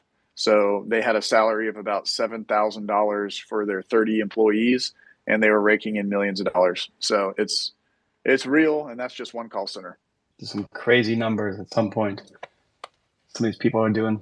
It's amazing. So it's understandable why there are so many scammers in business. Can I ask the guys there on real quickly? This is P. You all see scams from different places. I mean, Carl, you've been outside of the call centers. Pleasant, you've dealt with a lot of different scams too, not even just scam like the technical type scams that are out there. Some of these different ones. Deo, same thing. Jim, obviously you've been watching them for a long time as well. I personally have been really emotionally drained from a lot of these, especially over the past 12 months. What kind of impact has it been on you guys when you come across victims, when you come across some of the nastiness that some of the scammers have against us? Has that played a role like in y'all's minds at all as you go through these, as you're watching, as you're scam baiting? Has that impacted you all at all? I would say for sure. Yeah, as I said earlier, we see some really devastating stuff. I mean, it was about a year ago. I called a gentleman who I thought I would get to in time, but he had fallen for a scam. He'd lost a couple $1,000s, which was a significant amount to him. And he told me that he had a gun against his head and he was going to end it all.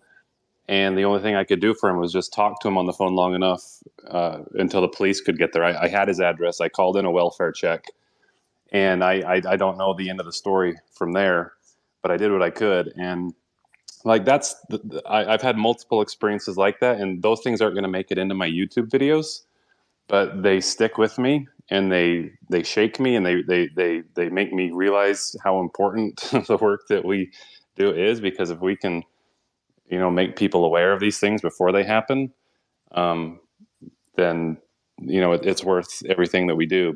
But yeah, those experiences they stick with me, and I think about them quite a bit. Yeah, I'm the same. I probably get to hear more scam phone calls than most, and it's horrific some of the time. Okay, if you're sitting on a phone day in, day out, and all you do is get abuse, you can nearly see it from the scammer's point of view that they're going to be pretty bad-tempered. But whenever a victim actually explains what sort of situation they're in, there was a guy, at some point, I'll actually play a recording of this, but he explained to the scammer, who he trusted at this point, that his wife had died of a brain hemorrhage and his son had committed suicide the previous month. And yet the scammer was wanting to continue with the scam. He had no empathy, no conscience at all.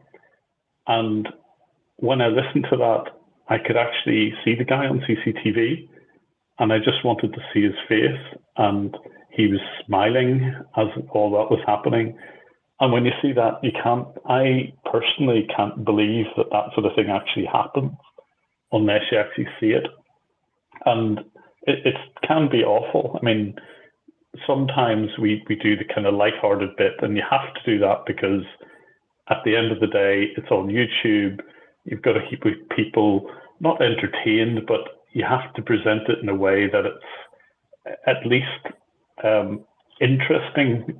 But when you hear some of the language that will be used and some of the situations people are in, it's awful. And that certainly, it's like you as well, Pleasant Green, that's what keeps me going at the end of the day.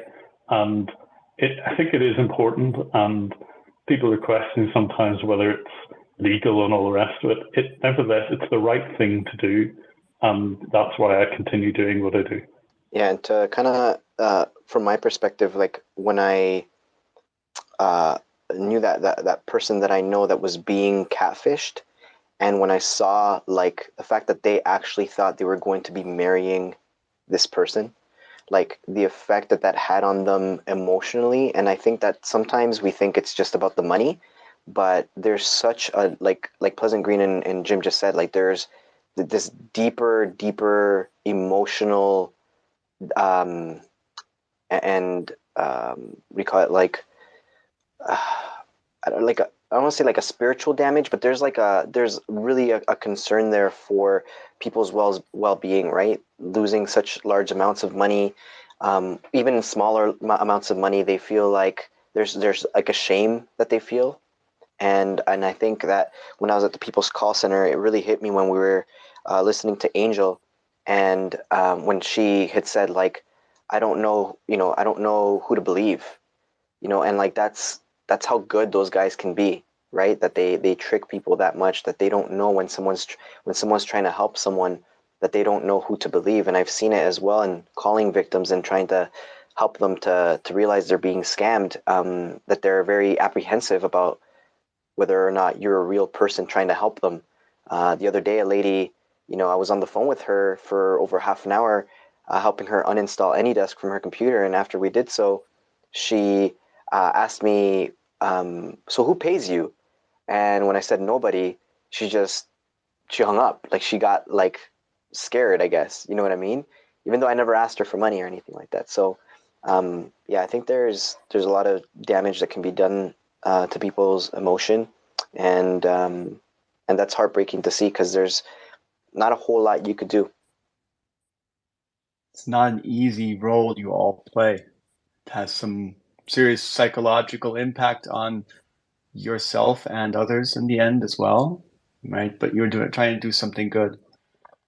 We'll get back to a little bit on that topic in a bit, but I want to give a chance for another person to ask a question. So I'm adding Fumi to the speaker list. In connection to what you guys were just talking about, unfortunately, I've been a victim of a financial fraud just a couple of months ago. Everything that you guys just said happened. It happened from there was a flashing on my PC one day when I was working and acting like it was from Microsoft. And then from there, the next day, I get a call from this guy that perpetrated that he was from Capital One Fraud Department, and just put me in all the scare tactics. Uh, my account is in danger. Hurry up, go to the branch, run, and then drive. And he was on the phone all the time, driving to the local gas station to the crypto ATM. Same exact story that that you guys were just talking about. As far as the recovery services that are out there, I know there's just so many out there, but it's like, what is it to, we don't know what to believe in, but, now knowing that, he just dipped in my case, he just dipped in everything from my savings and checking account. I'm starting from scratch right now as we speak. But I guess if are there any hope, I guess, with these recovery services? I know that recovery services could be scams as well. Or do I just like pick up my pieces, move on with my life and give it up? I mean, we kind of spoke about this. The recovery services, I would not trust those. Right.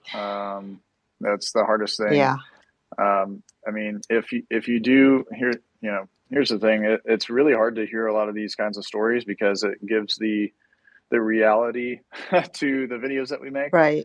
To hear the voice of somebody that's been scammed by these criminals. And, if you want, please email me and I'll do what I can to help you out. Okay. Because nobody deserves, and now I can't promise to give you all of your money back. I don't know how much you lost. But part of what we do is we try to make people as whole as we can. So Okay. please email me and I'll do what I can to help you out. Okay. Cause I don't want anyone to not have anything. I just can't stand by. It angers me. Yeah, I mean, it angers me the fact that these people exist in the beginning. It's like, I'm sorry, I didn't know that I was going to fall for this. One good news was that towards the end, after this whole thing just snowballed within a week, uh, not realizing that I was being scammed. He asked me to buy gift cards, obviously, and I was able to negotiate with my credit card companies, and everything was resolved just yesterday. So thank God on that. But as far as the money that the scammer dipped in, it was just so much that I lost. I will send you the details, Helgi, with within the email that I'll be sending you, hopefully. But it just angers me the fact that it's like I can't even find this, and now this guy is gone. Maybe we're not sure where he is, whereabouts is, and you kind of put your blame on yourself as well for falling for this as well, and you're just stuck with it, and you don't know what to do.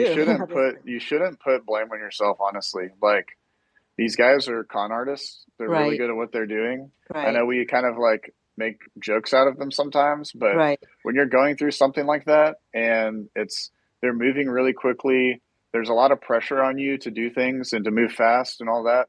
it's very easy to get caught up in the madness of it. So don't ever I know it's hard in the moment right now because it's very fresh, but just like don't give yourself like too much blame. I mean, it happened, and there's really not a bunch that we can do to get it back. You know what I mean? It's happened, and it's like a learning experience and stuff. But don't ever like feel a lot of shame, please, because we got to learn and not let it happen again. So. And Fumi, yes, I just want to say, first and foremost, like, thank you for coming forward and like mentioning your story and kind of sharing that with us, because I know that is a very difficult thing for people not only to go through but then to talk about. And what you're doing is a huge part, I believe, of what could be like a healing process for you. And so I would really strongly encourage you to seek like any kind of counseling if you feel like there's any personal things that you're going through. Like, none of us are counselors, if that makes sense, right? Like I would never want to claim to be. So seek the professional help that you feel like you would need. And with regards to what you were talking about, recovery, I mean, go on this very Twitter right now, not necessarily right now, but after this, right? And just put out a tweet that says my account was hacked, and you're going to see how many bots come out and say, here's how you can recover your account or you recover your funds. And it's those kinds of things that you'll notice that these guys, as soon as they smell a little bit of blood, they're all over it. They jump for it. Yeah, they're like sharks. So just I just want to say thank you, because you're sharing your story, and that's really important. And make sure you email Pierogi. Sure, I sure will. I mean, this is very hard. Once you hear these stories, and it's like, oh yeah, you're not going to get, you're not going to fall for this. But it's like, it sucks when you fall for it, and it's like, and after the fact, you just don't know how you could backtrack, and no matter how much you think about it, how stupid everything was, but you just have to learn from the mistakes and move on, I guess. It's difficult, and sadly, absolutely anyone, you, me, everyone on this call, everyone listening to it, if you think you're immune to scams, think again, because the circumstances just need to be right. And they can be convincing, or you can just have an off day, or you can be unwell or concentrating on something else. And it is so easy to fall for this. The worst thing that anyone can say is, oh, goodness me, how can anyone fall for that? Everyone can fall for it. And it's just important to talk about it, that's all. Sure. Well, appreciate your comments. Thank you so much. It really means a lot right now. Thank you, Fumi, for sharing. Thank you. Hope everything goes well. Thank you. Appreciate it. Thank you. Thank you all. Books, what's your question? So one day I turned the TV down, 'cause I thought I heard a squeaky sound. I went upstairs and checked my PC. Okay. I like Not this. what I was expecting. So I'm gonna, I was getting into that, Matthias. Why'd you turn him off? It wasn't exactly a question. And we are at, let's see what Edgar has. Maybe Edgar has some more cool songs for us. Hey, guys. It's a tough act to follow. My heart goes out to everybody that's been scammed. I was a semi-early to BAC, bought in July of 2021. I owned about 3 apes and, just experienced tremendous joy and excitement with the trajectory of what we saw with Bored Ape Yacht Club. I'm still holding my 3 apes. I diamond handed till now and started making other moves as I got really excited about the NFT space. I was very early on Doodles, very early on Moonbirds. So I was doing well and was really enjoying the process. As a kid, I was a baseball card collector, so I was really feeling all that energy and excitement of collecting again. Built my bag up to a little over $1 million, and was about to get out, was going to take in some profits. I was waiting just like a month or two for long-term gains to hit. And then Other Side came out on April 30th, and I was KYC'd, everything was good. And then I get a call from my friends, oh, you got to go and register again. They goofed up on something with the contract. So if you're going to spend more than X amount of ETH, you got to go and log in again as a member of BAYC to get your land for the Other Side. So, I was a little groggy that morning, had a late night, was doing some work and hanging with some friends. And I'll be, honest, this is how they get you, right? These are, when you're not sharp and you're not on it, this is how you get sucked into the scam, right? And we're only human beings. I mean, I'm not a robot. I can't be 150% every day. Again, I was a bit groggy. I got up. Otherwise, in retrospect, I would have noticed the fake bullshit about these websites and the fuzziness, and it just doesn't pass a smell test, right? If you're on it. So long story short, I logged into a phishing site that was the scam site for Other Sides. It looked exactly like the site that Yuga created, and within minutes, I lost $400,000. I saw the money. I saw the crypto. I lost $100,000 in ApeCoin. I lost a $120,000 mutant at the time, and another $100,000+ worth of Moonbirds, and they stole my Jenkins.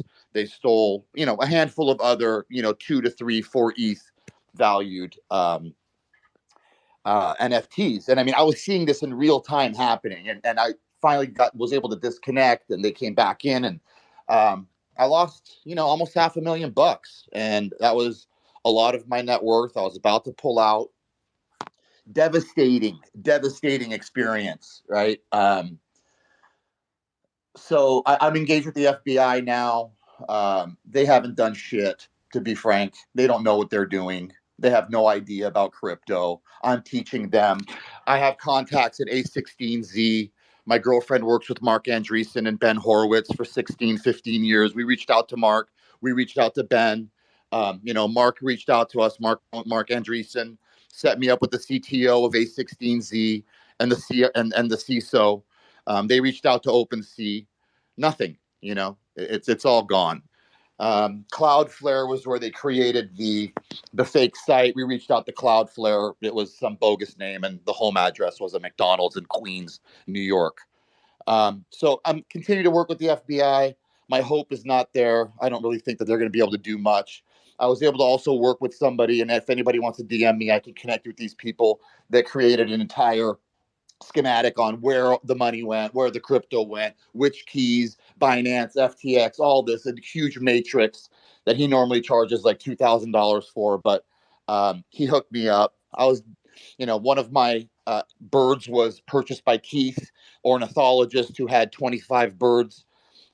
We were in touch. I told him, hey, you've got one of my stolen birds. He's like, what do you want me to do? Long story short, a week later, he had a $1.5 million theft where they stole 25 moonbirds from him. I tried to help him with contacts that I had and support him, as I think all of us should in the community, even though I didn't get a tremendous amount of love from him initially. But what's he going to do? It's like he didn't know. So, and even to today, I looked at one of the moonbirds. It's not even flagged as stolen anymore. So it's like, guys, we're so early that it's almost a detriment. There's success that's to be had in this space, of course, but because we're novices, because we're still learning, because we're still evolving, you're a target and you're susceptible. And, I've been active in the BAYC. I'm sure a lot of guys recognize me and know Edgar. Hey, I'm still okay, I guess, holding 3 apes, a couple mutants. But I have not touched an NFT in 6 months. I am out of the game now, right? It's just the emotional expense of all this, the depression that ensues when you lose and you feel raped of nearly $500,000. It's gnarly, right? And I make a decent living. I don't really want to put myself in that realm again, right? And making these risky moves in such a risky market and a down market now too. So to me, it's just not worth it to get back in. You can keep your DeGods and your Utes and whatever, right? I enjoyed the ride. I had a lot of fun, but it was abruptly brought to a halt. And I wonder if I'll even ever get back in the. Yeah, it's an interesting thing because NFTs are a relatively new technology still. There's still a lot of unknowns, and it's a lot of community-based things, which lends itself to social engineering in and of itself. Yeah. And, it's because of the amount of community and money involved, it's really easy to lose large quantities really fast in that space. Yeah. Thank you for the story. Really appreciate it. Thank you for sharing that. Thanks, man. Boy, what to say? I'm just I'm happy that I was just invited to participate. I'm just thrilled to be in the same sentence as some of these great creators here, Jim, Pierogi, and Deo, and Carl. Just going back to that NFT question, I would just say that scammers thrive in places where there's no jurisdiction, and so you just only invest in things that bring you value, that have utility, that makes sense to you and what you do. I talk about all kinds of scams. I see India scams, I see Nigeria scams, I see scams here in the United States, and I try to make videos wherever I find, whenever I smell something fishy, I'm going to make a video about it. So that's what I try to do on my channel. If you like, learning that kind of stuff, I'd love to have you come join me.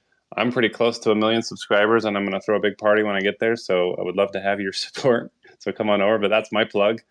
But if you're not following any of these creators like Deo and Carl, I mean, we all have a different style and a different approach and just a different perspective on scams. And so I think that just following everybody here, will just keep you well-rounded and aware and able to have the tools that you need to warn your loved ones about these types of scams. So if you're not following everybody here, I encourage you to do so. I think I'm just in awe of your talent, you guys. You kill it every time you upload a video. So keep doing what you're doing, and I'll still be listening. But you guys are great to be associated with.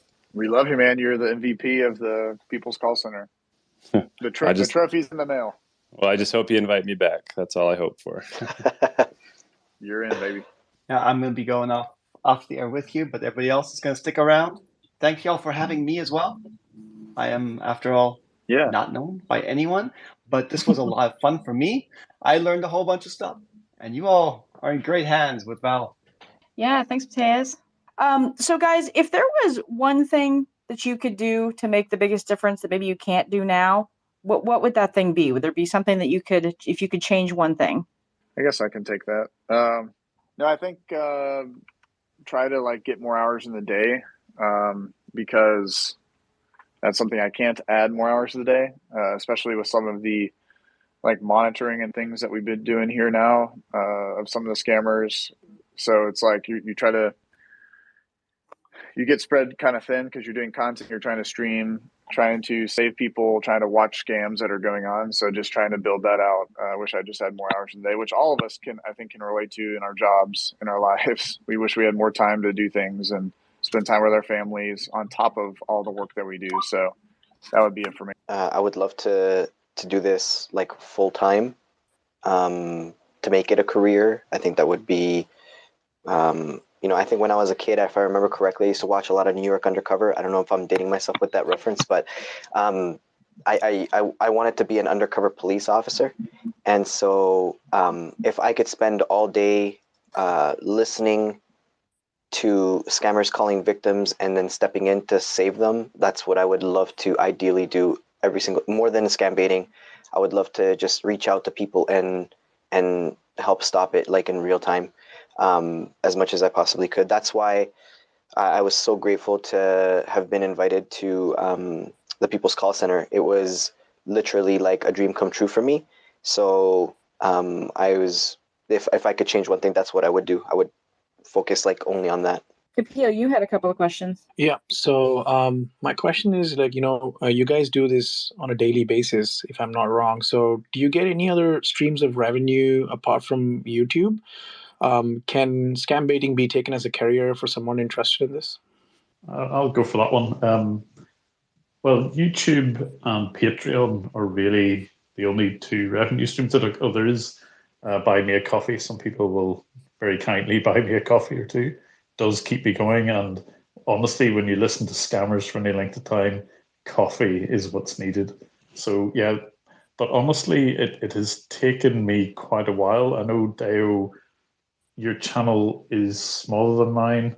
Scammer Payback has millions of people. I have now coming up to 4 million.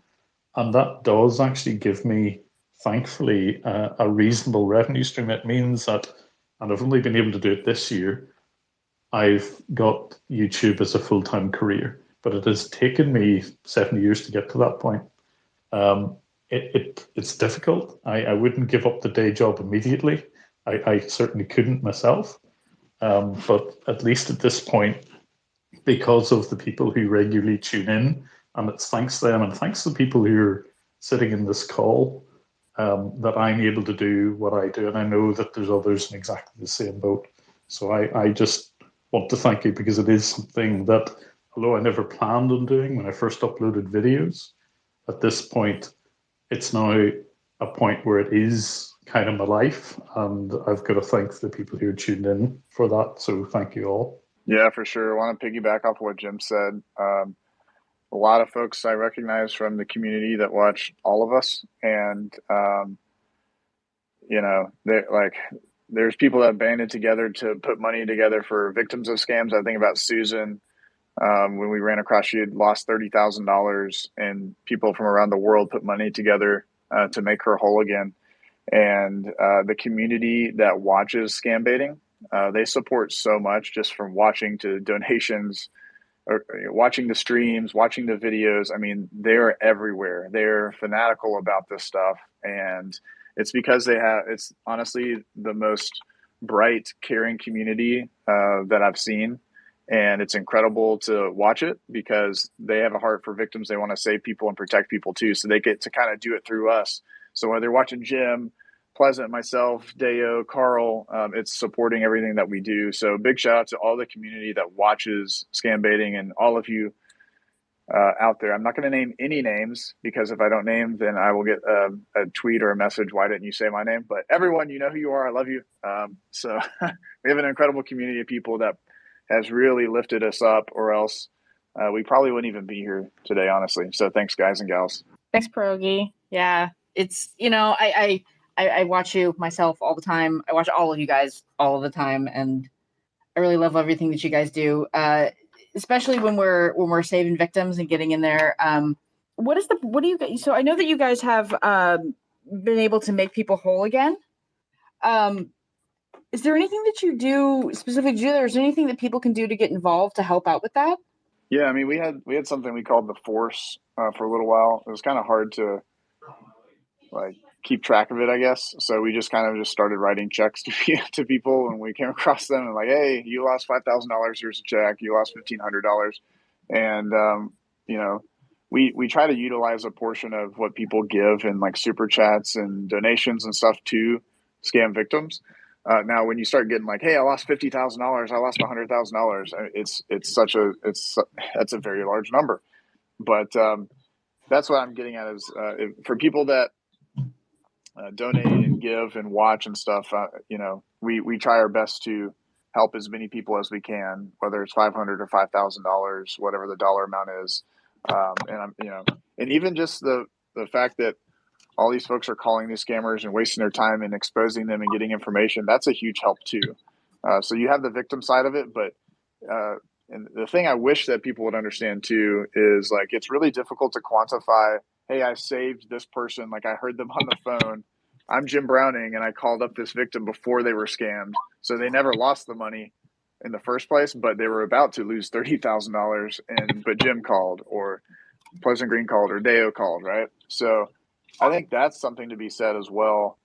It's always great after the fact that we're able to help some people out, but even stopping the ones in progress is really impactful. So that's a huge part of, like I said, the community allowing, propping us up on their shoulders. We appreciate y'all so much, because we're able to spend time monitoring these guys. So yeah, I just wanted to mention that one thing that I love about the scambaiting community is is a lot of the people who watch these videos have been victims themselves. And so I feel like part of the reason why they support a lot of us is for that very reason, is because they're they see the fight that we're putting up against these guys and they want to be a part of it. And so I'm grateful for them as well. Just wanted to bring that up because I think that there are a lot of people who have either had family members who've been scammed or them themselves have been scammed. And so we're grateful for all the support, however, it comes, whether it's sharing the videos, whether it's Patreon or, super chats or Twitch, whatever. Any way, just being there, participating in the community, I think is very helpful. Awesome. Thank you. Kapil, I think you got one last question to close us out. Yeah. So last question. So we were talking about how we're asking people to be safe. So how do you guys keep yourselves safe? Because you guys dealing with a lot of dangerous people out there. So how do you ensure that you guys are safe when you're baiting these people out? Well, I'll go for that one. For me, it's kind of, I'm probably the most secretive, I guess, of everybody who's on this call because I don't even show my face. Even in people's call center, I was walking around with a scammer payback hoodie and mask and things. I don't use my real name. So what you can't see is Dave's doing an impression of me on a webcam at the moment. And yeah, he's doing a good impression too. But honestly, keeping my personal details out of it helps a bit. And I admire you guys. You're not afraid to show your faces on camera. But honestly, a lot of it's kind of common sense, not using any of your real details. I even use voice changes like pierogi, only because I've had to, because unfortunately or fortunately, the channel's grown so much that scammers recognize my voice. That's got an advantage as well, because I quite often call banks as people are getting scammed. And believe it or not, some people in the banks recognize my voice and actually take me seriously when I say, look, one of your customers is getting scammed. So it's in some ways, it's a great advantage for me. But honestly, just kind of not overstepping the bit with giving away too many personal details helps to keep me safe. So, like I say, I admire the others who are definitely a lot more open than me. Yeah, no, I mean, it's once you kind of like dip your toe in the water, Jim, then it's just time to dive in, because the water is going to be cold anyway, so you might as well jump in. So that's kind of what I did going on camera. But no, it's just a matter of, we do a lot of different things to try to protect ourselves. We're constantly talking with, or I'm constantly talking with like law enforcement and things like that.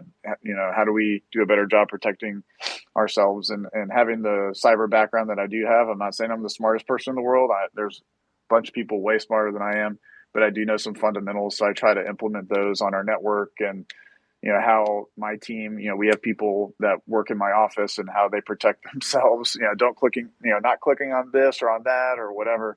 So just putting in some cyber hygiene fundamentals to make sure we're good. Then you can start going into different things, keeping systems up to date, having basic cyber principles. Maybe that's for another discussion, but we are in Cyber Awareness Month. So make sure you update your systems, everybody. Make sure you have your AV running. Move to Windows 10 or 11. Don't be on that old stuff. Don't click on links. I could keep going. So I'd like to call out, make sure don't ever download AnyDesk.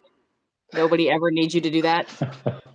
That's actually in the what playbook? That's in the I think it's the Conti playbook. It's what a lot of cyber hackers use.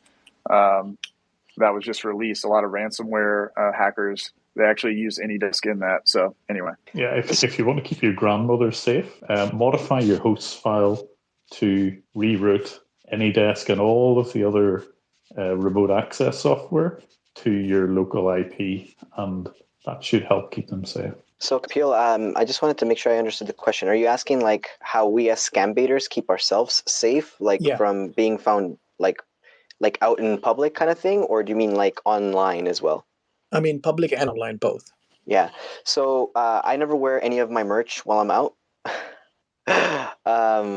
I don't wear the hat also, so a lot of people recognize me because of the hat, but when I take it off, it's like I didn't even take it off. I was at the people's call center, for crying out loud. You know what I mean? So no one has seen my bald, beautiful head unless you go through one of my videos. Then there's a video that I have my head on. But I try to keep like my family stuff like out of the spotlight, in the sense of like I don't share like my name, my wife's name, my kids' names, exact locations, things like that. I do think that sometimes believe it or not, sometimes within the scambaiting community, when you get a little too close to some people, and what I mean by that is not necessarily like the way that we are, but more or less like when there's like these little cliques, it can get a little bit dangerous, I think, if anything ever goes wrong and you've shared that information with someone. I think that it can, but for the most part, I think the best that we can do is to try to keep ourselves as private as possible, even if you see my face. And like I'm not when Jim said I'm a smaller channel, I'm like I'm a way smaller channel than Jim, and so and everyone here. So for me, I rarely ever get called out as myself. I think it's only ever happened once in 4 years. So in a sense, I guess like that's good for me, I guess, but I don't know, kind of works against me too. So Thank you. So looking at our time here, I think that's about all of the regular questions we have. I don't see anybody else asking to speak. Does anybody have? We can go ahead and wrap this up. Does anybody else have anything they want to pitch or throw in, or final reminders or anything like that? No, just a thank you again to everybody who's joined this chat. I recognize quite a lot of the names, so I know these are people who are listening in are very devoted followers of Scambaiters. So just thank you all for joining the chat, and maybe you get something out of it. Maybe we bored you to death. I don't know, but thank you anyway. Yeah, same. Just thank you. I'm really grateful to have been included. I appreciate Twitter security for doing this and for asking us to kind of talk about this. I think it's such a prevalent thing, and it seems to only get worse as time goes on, as technology advances and gets crazier. So I'm really appreciative of my fellow scambaiters and people who even behind the scenes who don't make videos but are constantly talking to scammers and calling scammers and doing their part, sharing videos, doing any which way that they can to help spread the word. I think it's invaluable, and I'm very appreciative. Oh my gosh, yeah. Sorry, English is my second language, so I apologize. Awesome, thanks. We're so glad you guys were here. This means a lot. I know we were talking about it internally about wanting to do this event. A lot of people were really excited, so we're very excited that you guys are here to help us out, and hopefully we can do some more stuff in the future. Yeah, 100%. I think I'm very grateful again, Twitter security, for allowing us to do this, especially in Cyber Awareness Month. We'd love to partner with you guys and figure out a way to do whatever Scambait Day or whatever we want to call it, right? Figure that out and make it a national holiday. Not a national holiday, but you know what I mean. Let's get it trending. Let's get it trending. Yeah, for sure. No, we're really excited to continue the fight against scammers. And again, our heart is to try to protect people. That's all we want to do with these videos and with the work that we do. So thanks to our community. Thank you to Twitter security. Hopefully this was a good conversation and people learned some stuff and had a few laughs. Oh, and I have one more thing. If you want to listen to some really good music, go type in the Payback album on Spotify, because that's the Scammer Payback music, baby. And if you want to dance, you could throw Red Cherry on there, and I promise you'll dance. So that's my number one requested song. They always want to play Red Cherry. So I think with that, we'll go ahead and wrap it up. Unless anybody else, last chance. Thank you so much again, everyone, and we will talk to everybody soon. Don't get scammed.